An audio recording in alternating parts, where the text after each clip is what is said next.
After weeks of negotiation, UAW members hit the streets on strike against General Motors. Here's Dale Bird with the story. At 11 a.m. today, 73,000 GM UAW workers walked off the line. In response, the vice president of the UAW had this to say. The hard-working men and women that laid the foundation for us to follow, we have to protect them. Second will be our active workers.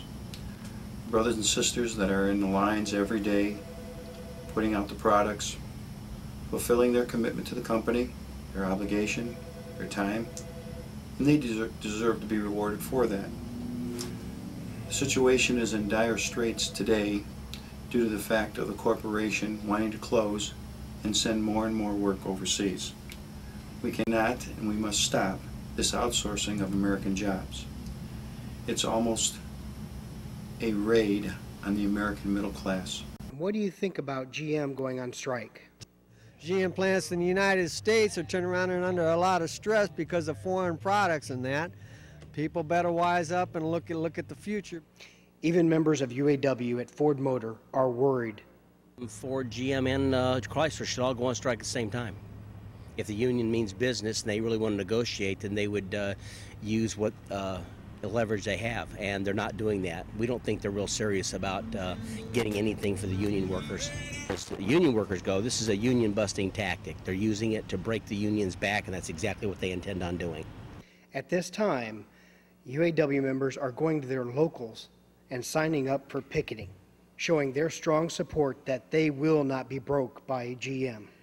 As the sun sets at this GM plant, there still is no contract today. This is J.D. Bird, WFSN News. University of Akron fans unite. Online voters are loving the famous Roo. The University of Akron's mascot, Zippy the Kangaroo, is one of the 12 mascots selected to the Capital One All-American College Team Mascot Competition. The top 6 mascots will qualify for the playoffs, with the 2 top seeds earning a first-round bye. Anyone can vote for Zippy the Kangaroo by going to CapitalOne.com. Foreclosures in Shaker Heights are more personal than Wall Street values. There is only a handful of homes on Strathaven Road, and nearly half of them sit empty.